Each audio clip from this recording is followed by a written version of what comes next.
In the year of our Lord's incarnation, 959, Edgar, son of Edmund, the brother of Edwig, a youth of 16, assumed the government, which he held for about a similar period. The transactions of his reign are celebrated with a peculiar splendour, even in our own times. These are the words of the 12th century chronicler William of Malmesbury, describing the reign of King Edgar the Peaceful, who reigned from 959 to 975. Edgar was the son of Edmund I the Magnificent.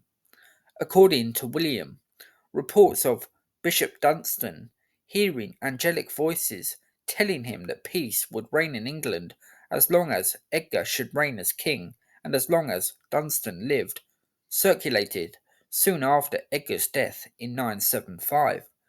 But this story is nothing but a colourful addition by William of Malmesbury. Edgar, when he was born, had an older brother, Edwig, and his father, Edmund, was still a young man in his early 20s when Edgar was born, and so may well have produced more sons, which could further complicate matters. It was no guarantee Edgar would ever become king, even if he survived into adulthood, which in itself was not guaranteed. The reign of Edgar's father had come with its fair share of trials and tribulations. Edmund's half brother, the mighty King Athelstan, had brought Northumbria under his control during his reign, but after Athelstan's death in 939, the Northerners had rebelled, and Edmund had a job on his hands to retake Northumbria. Eventually, Edmund did re establish English authority over the north, although lasting stability wasn't secured until the reign of Edmund's brother, Edred, who succeeded him in 946.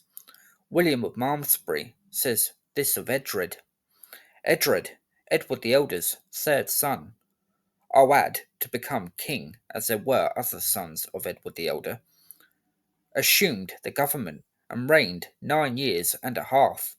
He gave proof that he had not degenerated in greatness of soul from his father and brothers, for he nearly exterminated the Northumbrians and Scots by laying waste the whole province with sword and famine, for they had broken their vows.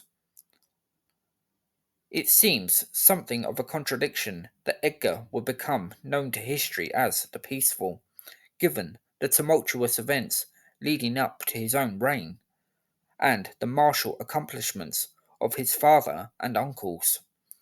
But it was thanks largely to those accomplishments that Edgar would be able to reign largely in peace.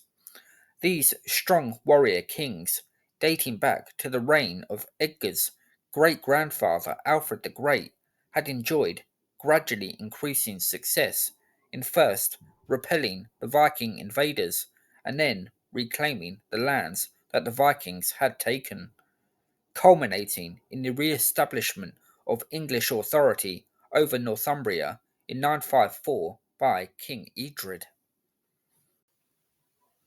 But still, this sort of family background brought its own pressures onto Edgar when he eventually became king in 959. He had a lot to live up to, and the reign of his brother, Edwig, before him brought warnings that complacency must not be allowed to set in. Edwig was just 15 when he succeeded his uncle Edred in 955. William of Malmesbury says of Edwig, he was a wanton youth who abused the beauty of his person in illicit intercourse, and Edwig caused scandal from the very beginning of his reign. After being crowned, Edwig left his celebration feast in favour of the intimate attention of a mother and daughter, who both hoped to marry him. The younger woman, Algifu, eventually would marry Edwig. Clearly, this was highly unbecoming behaviour of a newly crowned king, and Bishop Dunstan, one of the great religious men of his age, put a stop to Edwig's fun by marching in and forcefully dragging him away from the women. Edwig was left fuming and would banish Dunstan into exile in Flanders. Whilst Eadwig has received a fair share of criticism for this unseemly behaviour, it must be remembered he was a teenager. He had just become king, and having this sort of attention would have been difficult for him to reject, as indeed it would have been for older men. However, there is no question that this would have raised concerns at the time over whether Eadwig was fit to rule. In 957, Eadwig's brother Edgar became King of Mercia, but what prompted the need for Eadwig's kingdom to be divided? One chronicler says that Eadwig had invited open hostility to his rule by destroying the wise and the sensible and replacing them with ignoramuses like himself. It seems that the dispute with Dunstan and the bishop's banishment from the kingdom had caused most of Eadwig's problems. However, some modern historians believe that Edgar becoming King of Mercia had always been on the cards, and that he had simply had to wait to reach an age of maturity before he could do so. Personally, I am more inclined to believe it was Edwig's immaturity that led to a new arrangement, but given the scant evidence for his reign, it is hard to know for sure. Eadwig died just 2 years later in 959. As mentioned, Eadwig's legacy was tarnished beyond salvation by his petulant treatment of Dunstan. Predictably, William of Malmesbury was extremely hostile to Eadwig, accusing him of being cruel to the church and of allowing his young wife to poison his uninformed mind, despite the fact that he was only married to Algifu for around a year before their marriage was annulled. Eadwig's reputation has suffered accordingly over the centuries. However, there doesn't seem to have been anything overly sinister about Eadwig beyond boyish immaturity. Edgar, succeeding him and aged about 15 himself, would have to learn from Eadwig's example. Whilst Eadwig was blasted for his supposedly wretched treatment of the church, Edgar, in the eyes of medieval chroniclers at least, stood in complete contrast. The Anglo-Saxon Chronicles says this of him: Edgar became greatly honoured throughout the nation, for he readily honoured God's name and deliberated God's law over and over again. He promoted God's praise far and wide and counselled his kingdom wisely.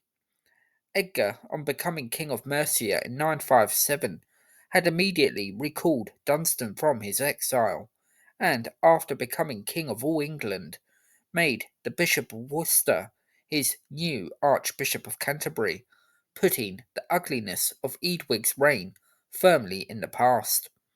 Dunstan and Edgar would then begin a campaign of church reforms, building imposing new monasteries at Ely and Peterborough, as well as elsewhere. Supported by the king, Dunstan then repaired monasteries that had been so devastatingly plundered and sacked by the Vikings over the course of the previous century. Dunstan would also remove unruly or corrupt monks and replace them with men he knew he could trust. However, corruption in the church continued to be a problem. In 964, the Anglo-Saxon Chronicles tells how Edgar drove out the priests from Winchester and from other areas. Edgar had placed the health and prosperity of the church at the centre of his reign, which would ensure his reputation would flourish. Edgar would be married 3 times during his short life. With his first wife, a lady named Athelfled, he would have his son and successor, Edward the Martyr. From his second marriage to Wulfrith, he had a daughter who would become a nun and who was later made a saint. But by far the most famous and infamous of Edgar's 3 marriages was to a woman named Elfrida. With her, Edgar would have two sons. One of these, Edmund, died in either 970 or 971. The other will be known to history as Athelred the Unready. He would be forced onto the throne quite unwillingly in 978 after Elfrida had Edward, her own stepson, murdered so her biological son could wear the crown. The unfortunate Edward had earned his martyrdom after a day of hunting when he returned to Corfe Castle and was murdered by Elfrida's servants on her orders. The chaos that would follow throughout Athelred's long and miserable reign would somewhat tarnish Edgar's legacy, although his only blame in the matter was the fact he had died far too young. Edgar's laws were robust. A monk writing not long after Edgar's death wrote, "At the command of the glorious king, a law was passed to serve as a deterrent to all sorts of crime, that if any thief or robber were found anywhere, he would be tortured at length by having his eyes put out, his hands cut off, his ears torn off, his nostrils carved open, and his feet removed. Finally, with the skin and hair of his head shaved off, he would be abandoned in the open fields to be devoured by wild beasts." Quite a deterrent. Whilst mutilation was certainly not a punishment unheard of in this era, this seems extreme, to the point of fanciful. Edgar's realm remained calm throughout his time as king, so the laws in place and whatever punishments came with them certainly did the trick.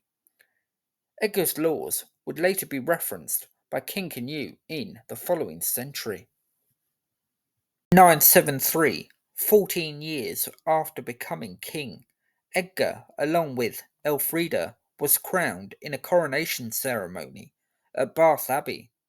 From there, he would sail to Chester, where he would have homage paid to him by powerful men from across Britain, including from Kenneth II, King of Scots. Edgar was now at the pinnacle of his reign. His kingdom was at peace. His neighbours had recognised his overlordship, so it can hardly have been foreseen then the extent of the problems England was soon to face in the aftermath of Edgar's unexpected death in 975. This brings us to the question, who was Edgar the Peaceful? Physically, he was described as being extremely small in both stature and bulk, though blessed with great strength and courage. Although Edgar on the surface may look like the almost ideal king, he was not without his detractors or faults. Edgar was known for his liking of women, and one story circulated that one day he carried off a young nun and it would seem raped her repeatedly. Dunstan, on hearing this, furiously tore into the king, who repented, but there were other such stories surrounding Edgar, although some may have been circulated by malicious enemies with an agenda against him. It is sure that Edgar, although known as the Peaceful, was no saint, and I think you can say he was a fortunate king as well. His reign coincided with a significant drop off in Viking raids. It is unclear how Edgar would have reacted had he suffered the unfortunate problems that his son Athelred the Unready would face with the upsurge in Viking attacks.